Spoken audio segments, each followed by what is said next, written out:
शेतात काम करणार आहोत. नमस्कार. जिल्हा परिषद प्राथमिक शाळा केंद्र शाळा कोलझर, तालुका दोडामार्ग, जिल्हा सिंधुदुर्ग. आम्ही नेहमीच वेगवेगळे उपक्रम शाळेमध्ये राबवत असतो आणि या उपक्रमांपैकीच एक उपक्रम म्हणजे बांधावरची शाळा. विद्यार्थ्यांना शेतीचे आणि श्रमाचे महत्त्व पटवून देण्यासाठी आम्ही हा बांधावरची शाळा हा उपक्रम आम्ही आज इथे राबवत आहोत आणि सर्व विद्यार्थी या ठिकाणी उत्साहाने शेतीच्या कामामध्ये सहभागी झालेले आहेत.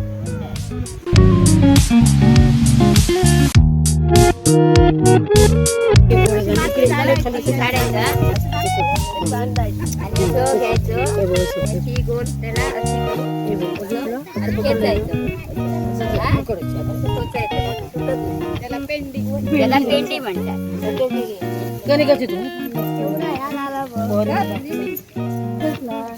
तुमचं गरज आहे नाही ते कटायला